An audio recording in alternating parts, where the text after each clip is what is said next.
So, good afternoon, good evening, everyone. So, let's see if everything is working as it should. So, I see the microphone is working properly.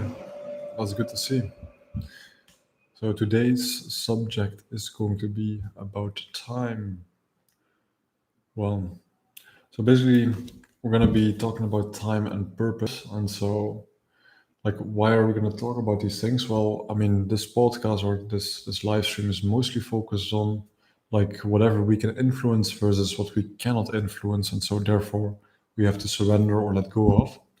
And so, whatever is within our influence sphere is basically the best possible first thing to focus on, because whatever is outside the influence sphere, well, we cannot influence that. And so, the majority of things in life are things that might be within our worry sphere. And so, whatever is within our worry sphere, because we cannot influence, we better let go of this. So I see one of you is joining. So if at least there are any questions or any comments that you might have at any point, please do let me know, and then we can actually have a chat about either your question or go deeper into whatever you find important. And why it is so important to focus on whatever you can influence is because as long as you focus on your influence sphere, first of all, you can actually take charge of that. You actually will feel empowered. And secondly, your influence sphere can grow. So, I mean, there are like some typical dictums that state wherever your attention grows, it grows. And so the same holds therefore for like the main domains of life. And so one of those most important ones that we're going to talk about today is how to find a certain sense of purpose, because we're all having only like one life to live. And so from the game theoretic perspective, we actually always want to start with the end in mind. So we basically like start from the back and go back to the beginning.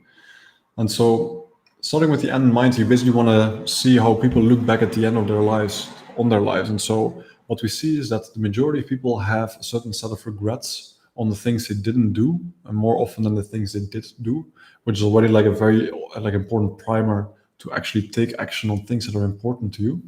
But secondly, like the majority of these regrets, if not all of them, are actually ones that you can prevent. And so it would be quite foolish to assume that we will not be part of those majority of elderly that actually die with regrets.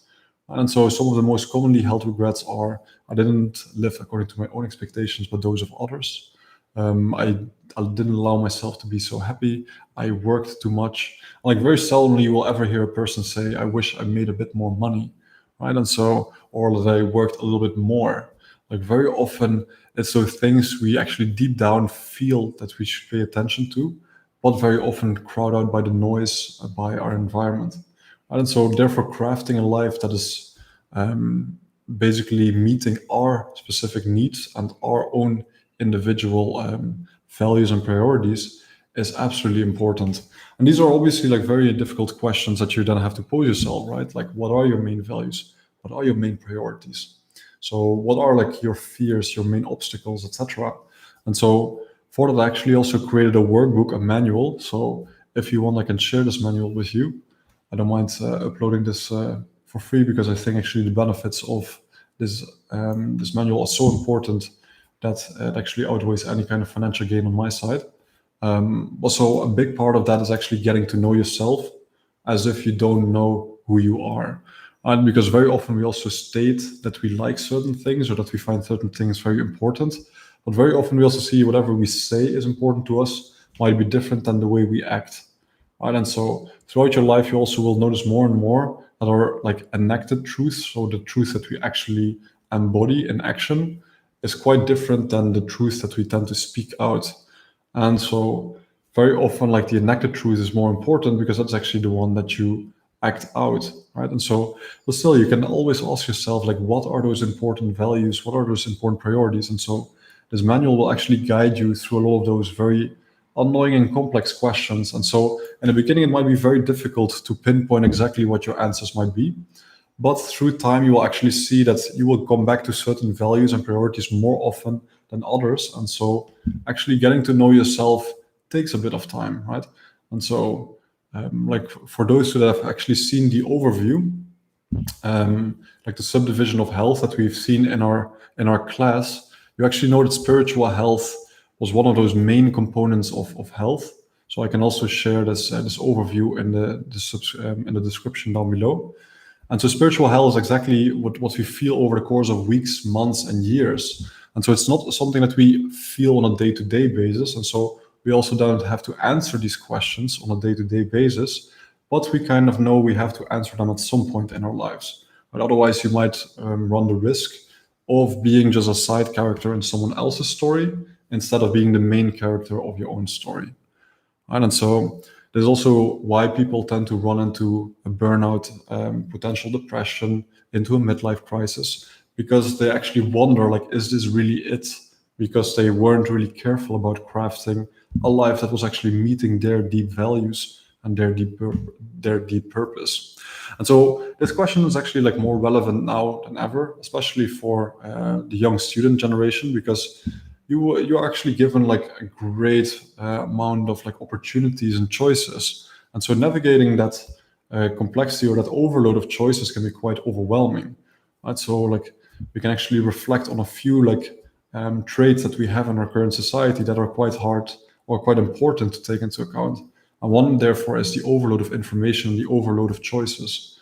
So if you actually have a great amount of choices, then what is actually quite useful to know is to actually have a certain amount of metrics by which you can limit the amount of choices, but increase the quality to you.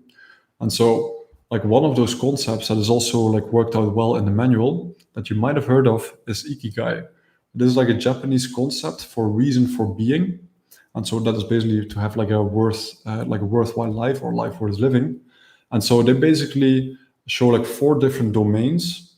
And basically, if your like activities, if your career, if your passions, if your hobbies actually cover more of those 4 domains, you will actually feel that you're exactly living like what you were destined to be doing, right? It fits your personality profile, it fits your passions, it fits what you love to do. You're actually good at it. Society actually needs this skill or this contribution, and you actually might be paid for it. And so, like obviously, like with any circle, so what you love to do, what you're good at, what society needs, and what you're being paid for, doesn't necessarily have to overlap. But there might be some kind of activities, and I will give the example of teaching for myself later, that actually correspond to all 4 of those categories. And so in my personal case, it actually amounted to teaching. Like I actually really love to teach, right? So trying to boil down complex issues into simple terms and actually carry over knowledge. It's something society needs because we continuously will have to educate our children to basically pass on this world to the next generation and so on. It's something that can be paid for, so it's actually something wonderful. I mean, I love to do it. And it's something society needs, and I'm actually being paid for it. And by the feedback and by the learning curve, I actually have turned out to become quite good at it. And so that is therefore something that would actually meet my Ikigai, right? So that Japanese concept for reason for being. And so if you then still have like a certain like overload of choices, let's say like instead of like 1,000 choices, you're still being left with 25, you can still add like other metrics of choice that reduce the amount of choices but make it even of better quality.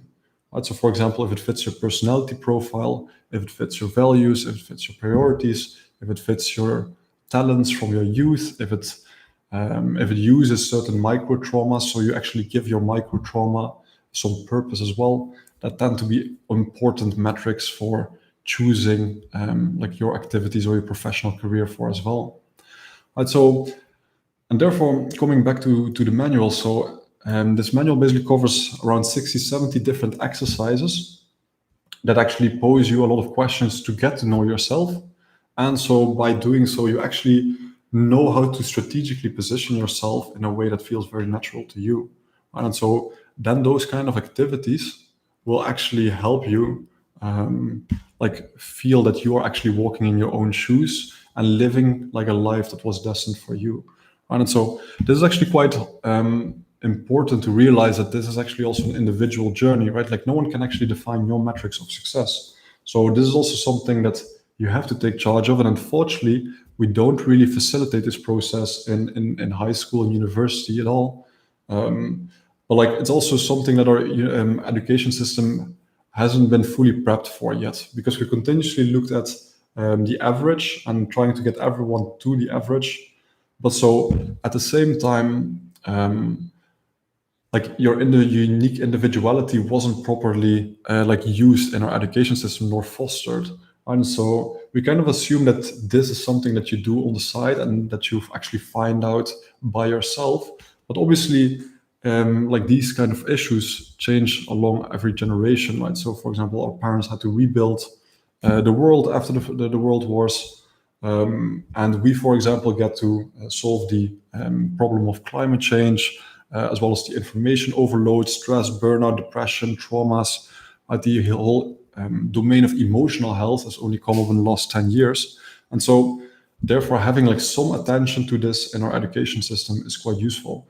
So, as we cannot change like the education system to begin with, I'm obviously focusing what can be influenced, and so obviously doing a live stream is part of that, right? So you have to start small, and then we can always see wherever that leads to. So again, coming back to that question of time. So we only have this one life to live, and so you want to make it a worthy life. Well, there's therefore two things that can be done. Like you can focus on doing the right things, that's basically effectiveness, and you can focus on doing things right, which is efficiency. So in education, we tend to focus a lot on efficiency, because if we know we want to go from A to B, then it's all about how to get there as fast as possible, as quickly as possible, as cheaply as possible, with the least amount of effort. But effectiveness, so doing the right things, actually forces you to pose the question, is going from A to B the right choice for you? And so this is much harder to quantify. This is also much more individualistic, and it's also much harder to prove this scientifically, right? Because life is a very complex like thing. So like obviously before you start focusing on doing things right, so being efficient in things, like you have to first ask yourself, are you doing the right things? Because you can do a million things very efficiently, but if you're doing the wrong things, then you might as well not do them at all, right? So you can be very good at like deleting a lot of emails very quickly, but if you, for example, unsubscribe from a lot of channels that you don't actually want to receive any emails from, you prevent from having to do like that effort in the future. Right? So that might be a more effective way of going about things. And so the same holds for like devoting your time to any kind of endeavor. Is it really something that helps you get closer to whatever you find important, right? And so again, posing those like difficult questions are very important for that. So when it comes to like doing the right things, there's basically like three major time frames for that. So first of all, you have to get to know yourself. So basically look at your past and actually learn about who you are. And secondly, once you get to know yourself and you know where you come from, you can actually see and predict like where are you going towards. And so basically identify some goals. And then once you know your goals and where you want to head to, then you can actually basically trace back to the here and now and start to move there as quickly and effectively as possible, while also maintaining some flexibility, because obviously once you move into the direction of your goals, your goal might actually change direction, right? So there will be some kind of flexibility there as well, but at least it also enables you to get moving, right? Because we feel that if we stand still, we're actually like moving backwards, right? Because in life, you can either grow or you can either like shrink. And so whoever actually has ever been used to like any form of stagnation in their life, like either they felt stuck in a rut, or they, for example, were stuck in a certain bad habit, playing video games, like drinking a lot of alcohol, like hanging around with bad friends, etc. Like they generally know the feeling of like, okay, I'm actually moving backwards, not forwards, which is quite frustrating. So in the beginning, your goal might not be as sharp as it could be, but it's better to move towards a bad goal than to not move at all, right? Because especially along the way, you might actually fall forward and learn some things in your mistakes and actually readjust accordingly. Right? And so, and this is also why it's again very important to start at the end of your life and basically ask yourself, how do I want to look back at my life? Because if that is where you want to end on your deathbed, you at least know from your position now, like certain actions that will take you further away from that. And so like a certain amount of actions that you want to eliminate and certain actions that at least get you a little bit closer into that final vision, right? Like everything in between, like in the middle, is obviously like a big messy chaos because life happens, right? And life is very unpredictable that way. But it's already very useful to already eliminate a whole bunch of directions, career choices, habits, friends, etc., because they will consciously move you away from where you want to go. And so, especially if you also don't know where you want to move towards, like knowing where you don't want to move towards is already quite helpful, right? So the act of elimination already narrows down your choice set as well. And also, like, why I've noticed, especially like in economics, because I actually teach economics at Maastricht University, like the motivation for a lot of students I felt was they chose economics because it's a very broad choice of studies. And so they basically like procrastinate on the choice, like having to make it at a later stage in life because they still can choose whatever they want to do. But in a sense, if they're never guided on like how to basically narrow down their choice, it's just basically procrastination of this execution of decision making, right? So therefore, like having like a framework in which to think on how to narrow down your choice set, which makes it very probable that you make a choice that feels very good for you, is very important, right? I think actually also university or higher education is the perfect place to start to like experiment, actually figure out like what you would like to enjoy or not.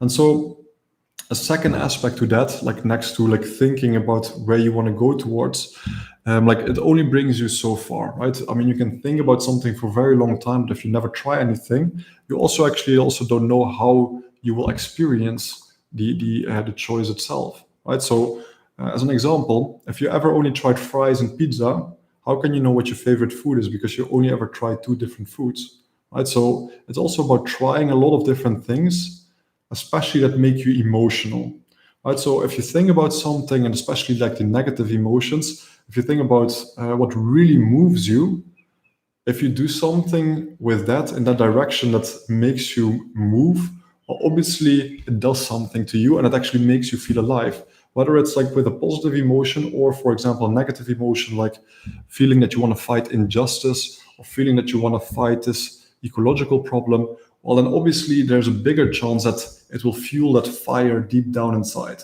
Because eventually that's exactly the place where you want to go, where you're continuously feeling that this fire deep down inside, like in deep in the belly, that spirit of you is being activated because you know, like you're actually doing something that matters. Like whether it matters to others doesn't really matter, but as long as it matters to you, that is very, very important, right? And so that's exactly what we try to like move towards. And so the second part of where you can start in the beginning, because obviously this journey of like finding out your purpose is obviously a lifelong one and a very tough one. The other coin that you can also immediately influence is your physical health. So this is actually a subject that we're going to focus on the next week because it's also like relatively low-hanging fruit. Like everyone knows that they should get their sleep in order to some degree, their food in order to some degree, and their nutrition, so their food. And so obviously, like if you have more energy, if you sleep better, if you have more positive emotion, well, no matter what kind of purpose you're striving towards, having more energy and feeling better is obviously going to help in that direction. And so this is also exactly why this overview I will like add in the description later. So we're doing the right things and doing things right. We're doing things right also includes health. It will include like many different domains that tend to actually work in the direction of feeling that you have more safety and resources to do what you would like to do. So actually like wish I could share this right now, but I'm not sure if during this live stream I can actually share something on my screen.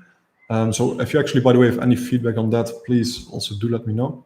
But so, for example, like for doing things right, the efficiency part, like with health, there's a lot of like proven tactics that tend to like work very well for a lot of people. So then also there's a very high probability that it will also work for you. And so this is why there's a lot of like concrete advice when it comes to these very specific domains like physical health, like your financial independence, like your education, relationship and communication skills. And so those will actually be given, or like those I can actually send to you as well. But so like it's obviously important to not try to do too many things at once. Like what I've learned as well, like over the years, it's that it's quite useful to mostly focus on whatever you think is the worst like thing in your life right now. So basically, if you ask yourself the question, like, what is one of those things that I'm doing on a regular basis that I know I shouldn't be doing, but I'm still doing anyway? Like, you will probably, like, within 5 seconds think of like three different things that you probably shouldn't be doing, right? And like very often, also, even before you engage in that behavior, you know how you will feel afterwards. You know it's not a good feeling, and still you go about and do it anyway. Also, like those kind of behaviors that you're minorly ashamed of, just pick the worst one and just seek to actually like let that one go outside your life. So try to rewire or like reestablish that habit with a different kind of routine. And so we'll actually get into habits at a later stage as well. And also, like on the other side, try to add that one thing that you know you should be doing, but you're never really doing in the first hand. And so, like for me, that actually used to be, for example, exercise or healthy eating, or actually like having my sleep in order or having my finance in order. Because if you continuously basically take away the worst problem and continuously add like that one thing that you know you should actually be doing, well, you basically like start to engage yourself in an upward spiral. Right? And so as long as you repeat this process of taking away the worst and adding on to the best, your life will actually move in the right direction. And so it's also therefore very important to only focus on one of them at a time, because you also want to make it sustainable, because obviously life is a long journey and it can be very exhausting and very overwhelming if you try to change too much at a time. I like anyone who's tried to like tackle like integrate like 5 times of exercise straight away from zero, immediately like have like a proper diet, like sleep in time, let go of toxic friends, and have purpose all at the same time. It's just too much. It's not going to work, right? So rather make it sustainable long term and make it feel like you have like progress steadily along the way. And don't worry. I mean, if you integrate like one or two habits per month, I mean that's 24 a year or like 12 a year, and eventually like this compounding effect will properly like manifest itself in your life. And so like you actually won't be able to recognize yourself in like 5 years how far you actually can go, because we actually tend to think unfortunately quite linearly. So we tend to actually overestimate how many benefits we will enjoy the next day, the next week, or the next month, and we tend to vastly underestimate the benefits that we enjoy in 1 or 2 years, because we actually tend to work with exponential growth or this compound growth. So especially for the economists or like the financial, like people with a financial background, you know about this compound growth quite well. So as long as you feel like you're moving in that upward spiral, it's actually a very worthwhile journey, because you know, okay, well, I'm already like moving in the right direction now, and life is only going to get better. So also motivationally, it's going to actually like fuel that flame more and more. And obviously, like over time, you will see you will have more energy, you will have a better network, you will have more money, and you will actually get to know yourself better and position your life in a way that is really conducive to your mental, your spiritual, and physical health.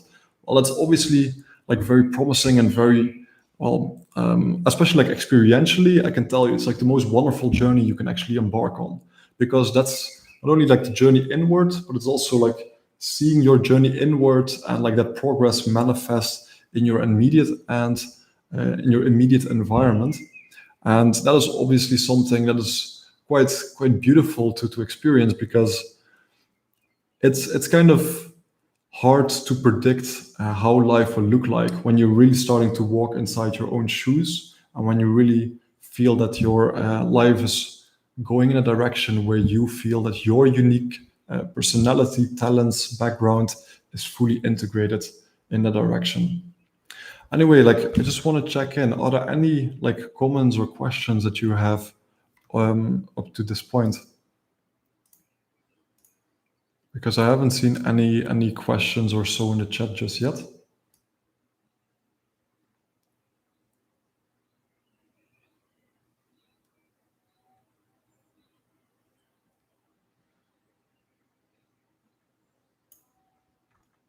So I assume that's a no.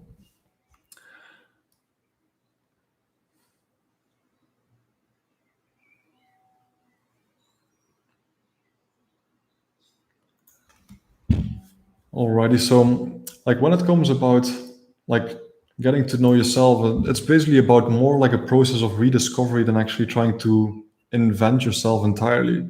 So it's more actually about rediscovering like who you always were rather than completely crafting like a new identity. So this is also why like an author that I really value, Simon Sinek, that you might know from the TED Talk Start With Why or the book Start With Why, or actually the viral Millennial Talk. He actually said, okay, if you want to know where your arrow of your life is going, you first have to look where it's coming from. And so therefore actually posing yourself like questions like what are like patterns that your parents acted out that you really enjoyed or that you didn't enjoy, like actually are very worthwhile as well, especially like that one question like what are some patterns that your parents did that you don't enjoy but that you actually copy in your own behavior as well. I like these kind of reflections tend to be actually very very important. And so when it comes about this upward spiral that we talked about previously, like there's two necessary elements that actually require you to make like something worthy of your life. There are two like very important character traits I would say that you would like to choose if you want to see that your life like consciously improve. Like the first of which is to be able to reflect. So to be able to reflect where you are and where you want to go. And the second one is to take the responsibility to actually go and go out there.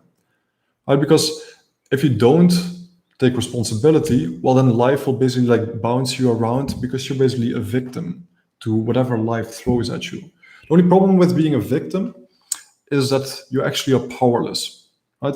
There are great advantages to playing like being a victim as well because it also absolves you of responsibility because like you're a victim of life anyway, and therefore you don't have to try your best even because everyone just has to feel sorry for you. I mean, in that sense, you can even be a predator, like using pity, because, like, if you basically make people continuously feel sorry for you, they actually might want to support you because you're basically abusing their like willingness to help you out. But in a sense, like it's a bottomless pit anyway because you will never take charge or actually do something with all the help that is being offered. So in that sense, it can actually be a very tempting perspective because you can actually argue that like nothing matters anyway because I mean in 1,000 years we're all gone. Like if the climate is going bust, like we're all gone. Right, so it's actually very easy to make a case that nothing really matters, but that is exactly not how we experience life, right? Because we're people, we actually like feel whatever we feel, and somehow we feel kind of baseline condition. Like everyone has had their own unique tragedy of their life. Everyone has had their fair share of like pain and suffering, and so therefore it's also quite important to be a bit empathic about wherever a person is going or whatever a person is doing because it's very easy to judge, but it's much harder to understand where they actually come from. Also, at the same time, it's also very important to take full charge of that because the nice thing is, if you actually take your responsibility, you can actually change something. You can actually say, okay, no matter whatever happened to me, like this is unfortunately or fortunately where I am. And by actually focusing on like building small, proper foundational blocks, I can actually make my life better and move in a direction that I wanted to go. Right. And so the cool thing about like building those blocks is if you actually build the fundamentals, you will see that all other fundamentals are much easier to come by as well. So as an example, if you have your finances in order, you actually give yourself more time and more safety to try new things. If you therefore, for example, like do some exercise, you will actually see that you have more energy. Not only that, you will also sleep better. If you sleep better, you will actually experience more emotion, like a positive emotion and less negative emotion. If you have that, you can actually be a better friend, or like make it find it easier to actually make connections with people. Also, in general, I've noticed that at any stage of life, if you actually have your affairs in order, if you have like if you feel that you are in charge and own your problems in a sense, then you can actually also fully be there for others when they actually require your attention, right? Because if you're actually overwhelmed by your own problems, it's very hard to actually listen to someone else, no matter if they're having a good time or if they're having a bad time, because you're so preoccupied with your own problems. So in that sense, also creating your own best possible life is actually therefore also the greatest gift you can give, not only to yourself, but to everyone else as well. Because not only like your life will flourish, but that positive influence will also beam outwards, right? So it's also going to be that inspiring effect that you're going to have, that if you have your finance in order and you talk with people about like financial tactics, you're going to automatically improve their finances as well. If you actually live quite healthily, people will actually feel that energy, will feel that you're like feel more at ease with yourself, have more energy to give, and people tend to jump onto that bandwagon as well. So especially also for your loved ones, if you take charge of your life, they will benefit from that as well. And it's especially cool to see that once they take charge of their lives as well, that they're spreading this outward in their lives as well. So that is basically where we can see that you're not just an individual, but you're also like a node within a network, right? So if you take charge of your life, you will see that your surroundings will also more and more take charge of their lives, see their finances, health, their purpose, etc., improve, and you can be assured that also their like direct environment will like feed on that as well. And also here you can see the effect of compound growth, because just assume like you have 1,000 friends, on Facebook, for example, and each of them have 1,000 friends as well. Well, it basically implies you're one person away from 1,000,000 and two people away from 1,000,000,000. So if you spread that vibe outward, whether it's positive or negative, you will actually see this multiply in your environment as well. And so therefore, it's a very worthwhile gift that you not only give to yourself for taking that responsibility and reflecting on how you can actually make your life worth living, but it will also be a great gift for the people around you as well. So yeah, that is actually like a baseline summary of like multiple aspects. So we talked a little bit about time. So we only have one life to live. You better like want to make it a life worth living. So try to find like your purpose. So basically how to go about that is posing yourself difficult questions like what are your top values, your top fears, your top priorities? Like how do you want to look back at your life like when you're at the end of it? And like certain necessary like elements of that are basically like being able to reflect first of all, and secondly, taking responsibility for that. And so while you're again like posing yourself these important and difficult questions that take months and months to actually become clearer and clearer to you, like you can also take any kind of other subject to immediately focus on that can actually see results much faster, like your health, like your finances, or like your learning speed, for example. And so this is exactly again why next week we're going to focus on physical health, because it's a very concrete domain, and having more energy and like very good like habits when it comes to these domains, they tend to like have the positive effects on other domains of life as well. Like it's basically a low-hanging fruit to start with. And then in 2 weeks, we're going to actually focus on financial intelligence. So basically how to get your finance in order so that you actually know that in the future you're going to be rich, which is actually unfortunately something that only 5% of people in our society tend to go to. So basically having enough money to be independent from like their family, friends, or the government.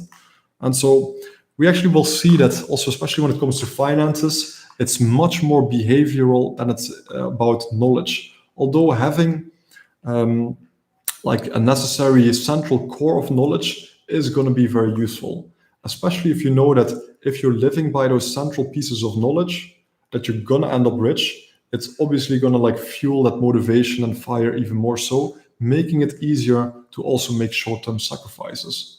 Because obviously a lot of this actually will be quite uncomfortable in the short run, so that you actually may enjoy the benefits in the long run. And that's exactly the same with these very annoying questions like, what are your strengths, what are your weaknesses, what are your priorities, and what are your values? In the beginning, it will be very frustrating because, well, you have to give your own answers and no one will tell you whether you're correct or wrong. But so over time, it will make life so much easier. And so that is also actually like a nice link to the core element of like many fairy tales. Might actually sound like a weird jump here, but so that's actually what Carl Jung called the hero's journey. And so if we're gonna have stress either way, so if we're gonna like suffer or endure pain in our lives anyway, we might as well choose our own pain first of all, and choose our pain upfront so that we might actually have less pain afterwards. Because we either like face our fears head on and actually face these difficult questions head on and thereby afterwards enjoy the benefits rather than continuously live in fear that at some point something might get us, right? Because by inaction and by never taking responsibility, at some point bad things will happen. I mean, eventually life is a very fragile thing, and eventually we all actually get diseases or die. Well, the dying for sure. And so, therefore, like at some point, we will have to deal with like pain and suffering. But so the main question here is, if that's the baseline, what do you have to set against that, right?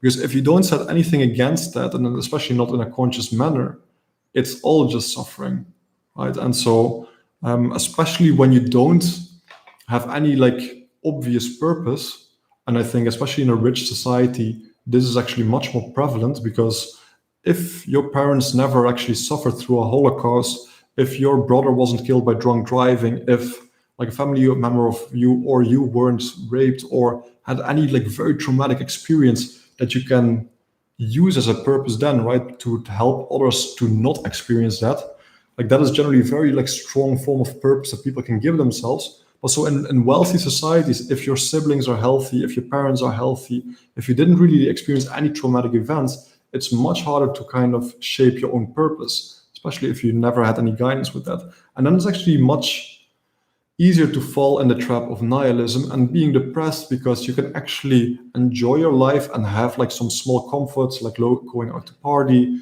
getting drunk, going to festivals, going to travel. But obviously, that deep hole and like that deep fulfillment you will never get by those short time pleasures, right? And so the self-development journey is definitely also not only about trying to find a deep sense of purpose, it's definitely also about enjoying life on a day-to-day basis. Also, that balancing act is very, very important between like that long-term fulfillment and those day-to-day pleasures, right?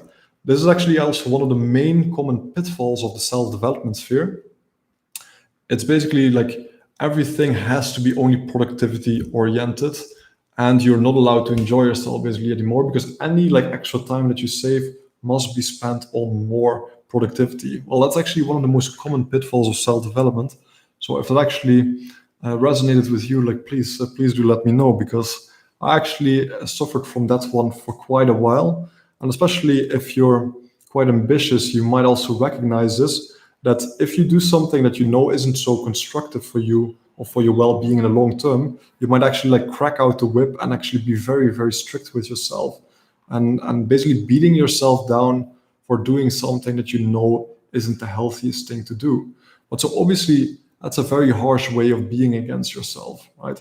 So because basically the only way of living like the baseline okay would be to live perfectly, and everything below that is basically just a sufficient amount of reason to become very strict against yourself and crack out the whip.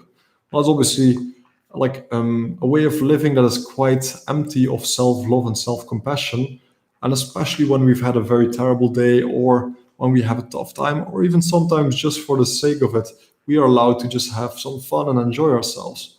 Right? And so therefore also have the all the self-love and self-compassion to allow us some good times. Right? So it's also definitely why in the future we will talk about ways to optimize enjoyment as well, which, well, it's not necessarily about how to optimize enjoyment, but also like to basically allow yourself the freedom and space to also just be spontaneous and actually just do what you feel like doing, right? If anything, self-development should actually free up more time, more energy, and therefore also more possibilities to do a lot of fun stuff rather than only like focus on productivity, because otherwise it's also just a cage in and of itself. All right. So also at this stage, are there any questions or any like subjects that you would like to go in more deeply?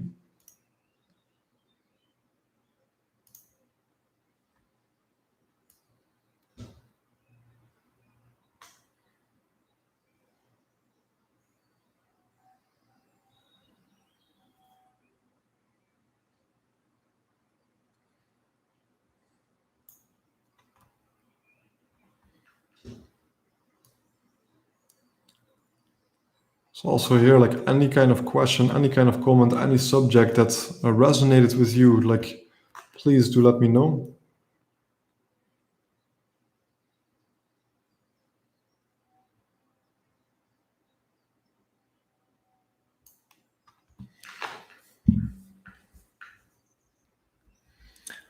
All right, so like basically, well, we the talk mostly focus on actually like the past. So basically, getting to know yourself more and figuring out your identity. So when we move towards the future and establishing your goals, there's one amazing exercise that exists in positive psychology. Positive psychology actually being the branch of psychology that focuses on helping you to go from a 0 to a 10. So conventional psychology is more helping you to get from -10 to 0. So from like having some kind of problem to being normal, whatever that means. But positive psychology tries to focus on whatever can help you enjoy a flourishing life.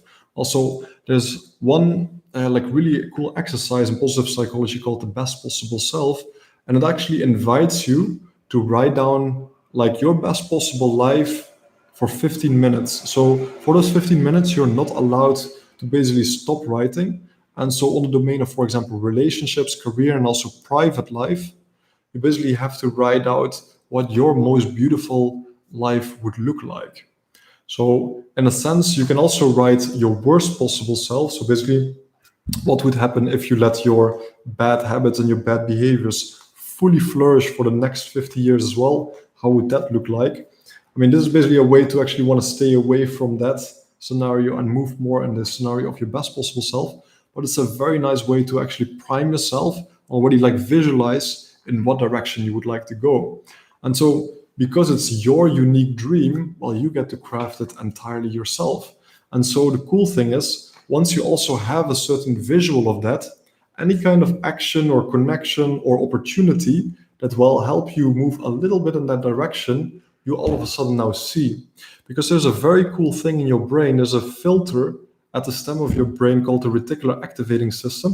And so it basically determines what kind of information is allowed into your brain. There's obviously like there's an infinite amount of things, and I actually don't care about the little dust particles left and right, or even like the majority of items around me, but I only really look and see the things that are actually having some kind of use to me now.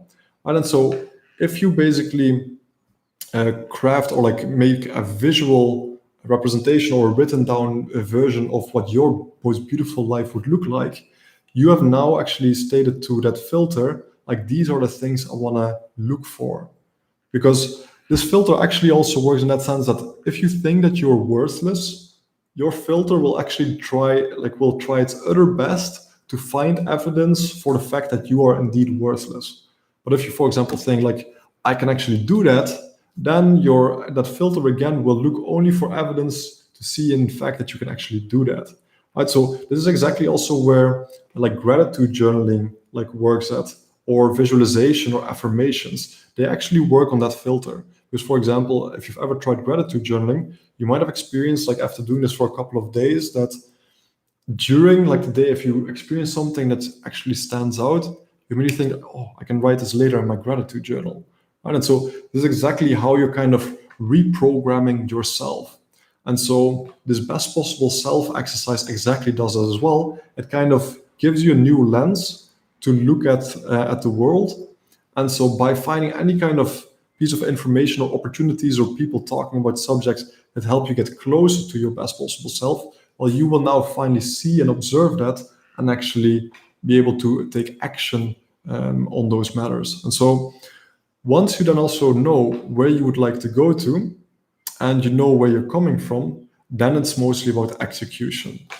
So when it comes about action, I mean, we can talk about habits at a later stage. There's like four like important domains, if you will, that the literature or like the self-development literature like focus on a lot.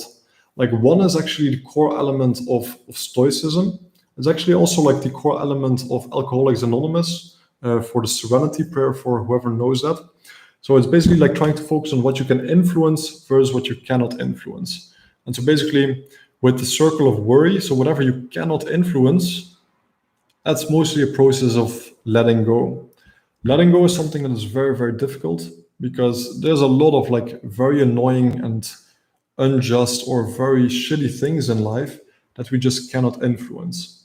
And so we either get to choose to spend a lot of time, like an emotion and energy on that, or we get to choose to use that energy and time and those worries on things we can actually influence. So, like the worry sphere is mostly about letting go and trying to internalize anything that you could potentially influence, right? And so again, the more you focus on your worry sphere, the more it will grow, and therefore also the more of your like worries you can actually influence in the future. I mean, Angela Merkel and Barack Obama weren't born world leaders; they actually like built their influence to the degree that they could. And so within your influence sphere, there are constructive activities and there are destructive activities. I mean, it would be basically within our influence sphere to consume drugs all day, every day. We could do that, but obviously it's not so constructive because obviously we want to play the long-term game. So when it comes to destructive activities, and it can be hard to identify them, like you very often know like which activities in your life again are quite destructive. You want to tend to minimize or eliminate them as much as possible. Again, freeing up more time, energy, and peacefulness actually to focus on things that are constructive. So then the last division is basically between maintenance activities. So these are things that are actually helpful to you, but they actually don't give you a lot of energy, right? So any kind of chores you can think of fall into this category. So they're quite helpful. I mean, like vacuum the room is quite helpful, but obviously, well, or like obviously, personally, it doesn't give me that much energy unless I like it as a meditative experience. But so, like also those kind of activities you want to minimize or automate or delegate as much as you can because they're still constructive. They just don't give you that much energy.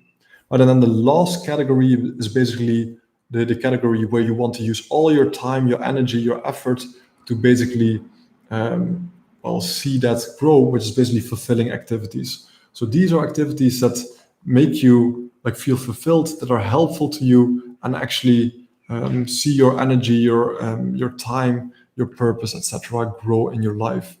Right? And so those are kind of the actions that you want to focus on most and want to spend most of your time and energy on. So when it comes to like actions in general, also for the fulfilling activities, there's two kind of branches that you can look at. These are like the habitual actions and actions that are non-habitual, so that are much more that happen on a much less frequent basis than the habits. And so when it comes to the habits, let's actually like keep the habits to a different episodes because it's quite a broad subject. So if you would immediately like want to go into the habitual actions right now, we can actually have like a small summary. We'll actually use the framework from Atomic Habits by James Clear for this one because I think that book hit the nail on the head. It's actually an improved version from Charles Duhigg's The Power of Habit, also a very like big cornerstone book in the self-development field. Also, otherwise we can actually focus on a little small other element of actions. That's namely the so-called Eisenhower matrix. I think like you might recognize this one if I tell you it's a matrix of urgent versus important activities. But there was an important or like very valuable TED talk. I forgot the speaker at the TED talk, but he added actually a third axis to this matrix, namely the so-called significance. Like you know about like urgency versus important in the sense that some things might be urgent but not important. So those actions you want to eliminate. Some things are important but not urgent, like for example, exercise, staying fit. Like those you want to actually double down on. And so those you tend to actually have to plan because they are not urgent, right? So significance actually implies like how long will the benefits last? So for example, when we look at the example of exercise, it's not urgent to stay fit. It is important because we like energy and we like to feel in shape, but it's not significant because we have to keep on exercising if we want to maintain our fitness. And so there's an amazing class, obviously, in self-development that is very under-discussed in terms of actions because self-development field focuses a lot on habits, but very little on one-timers. One-timers are basically a class of actions that you only do once, there go the name, and you basically enjoy the benefits for the rest of your life. So those are basically also some kind of life hacks that a lot of people are kind of searching for, or these kind of little like nuggets that can improve like that domain of life for the rest of your life. I mean, I basically made a whole list of them. I got like 150 of these one-timers, and whether it's on the domain of your sleep, on the domain of money, purpose, etc., there's a lot of one-timers in each of those categories. As a simple example, like the majority of you might know about blue light filters. So actually, blue light filters are not so useful at the beginning of the day. Like that's also a discussion for next week, actually. But so blue light filters are very, very useful at the end of the day when it actually is getting dark. Like you don't want to have bright light in your eyes, and so there's an like a small program that you can install on your computer. It only takes like 5 minutes at most. And so basically after that, during the night, your screen will automatically soften the light it emits. It will no longer emit blue lights, but only like very dimming red light, which is much more calm for your eyes, and therefore also enables you to produce more sleep hormones. So basically, this one timer takes like 2 minutes to install. It's called Flux, so F.LUX. And basically, once you install this will, for the rest of your life, improve your sleep quality. Just like this little piece of software, there's a lot of one-timers, basically on all domains of life, that basically help improve your life by a small bit. But obviously, if you implement dozens and dozens and dozens of them, as well as add like some habits on top of them, well, you will notice that life will start to flow more and more easy on the domain of like sleep, on the domain of exercise, of money, etc., etc. So, like, if you would like to actually like go more into the subject of one-timers, I mean, it's actually a particular field of interest to me because they're obviously highly effective because you enjoy benefits for the rest of your life. So we can definitely move in that direction as well, because that is actually one of the most important classes of actions that you can take. So this Eisenhower matrix in general helps you prioritize your kind of actions a lot, because something that might not be that urgent or that important, but is very significant, and therefore it can give you benefits for the rest of your life, might be a very worthwhile investment of your time as well. So actually a very nice one, a very simple one for your finances is to have an automatic subscription the day you receive your wage, and basically have like 20 or 30% of your money automatically go to your asset account that basically automatically buys like some shares or some ETFs. So we'll actually get into the ETFs in 2 weeks. And thereby actually helps you grow your money. And so basically you can know for sure that your financial situation is quite set. Right? So that's actually a very nice one-timer when it comes to finances.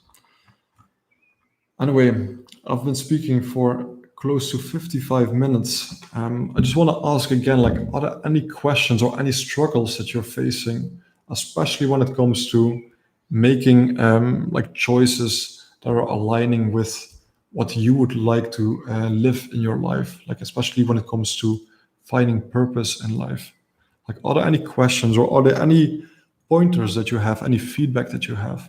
So I would love to hear any of that.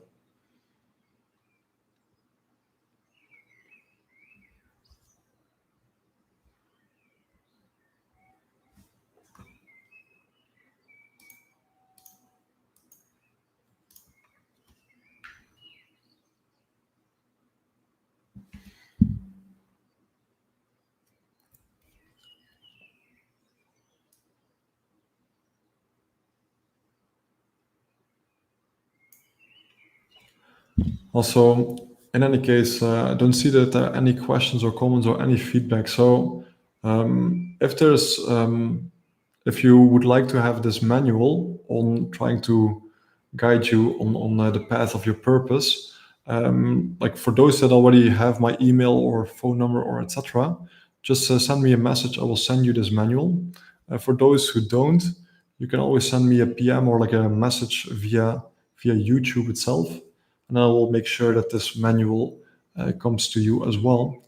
And actually, like, getting to know yourself is one of those most important one-timers you will ever actually get to experience, because once you know who you are, once you know your little place in this society and you're very satisfied with that, I can tell you everything will start to flow much more easily.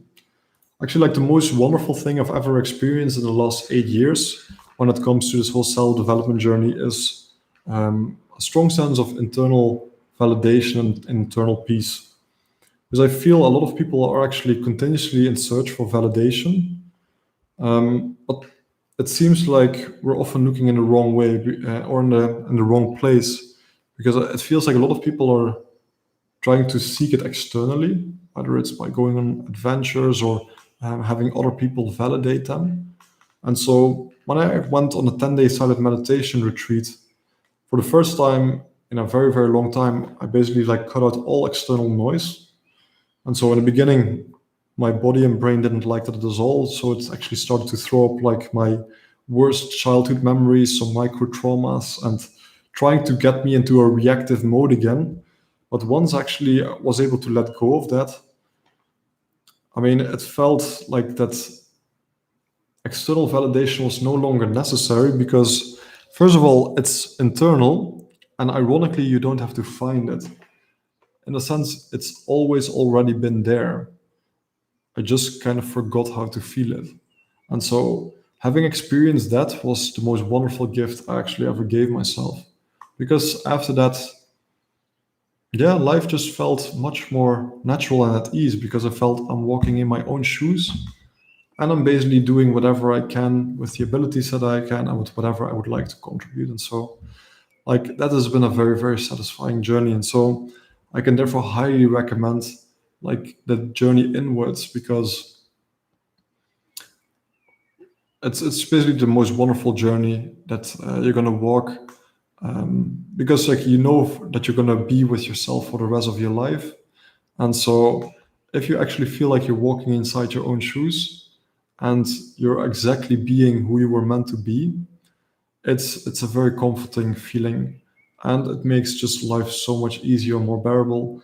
Not only like getting away from the negative, but it also makes so many moments and experiences so much more worthwhile and have so much more depth. Because in a sense, you actually unapologetically like want to be you, and whether people vibe with that, that's perfectly fine, and you really like delve deep into a meaningful like connection. Or if people don't vibe with that, that's perfectly fine too. And you just wish that those people can find people that they can deeply vibe with as well. And so it's a very nice automatic filtering effect, right? So and basically having like a lot of like amazing and deep connections, especially with like a lot of like other wonderful souls out there, I can tell you that's a very beautiful thing to experience. So yeah, I hope it actually has been of value to you to like watch like some of this live stream. And so again, if there are any questions, if there are any comments or feedback, please do let me know. And for now, I just want to wish you a very nice evening and good luck for the coming week. All right, take care, everyone.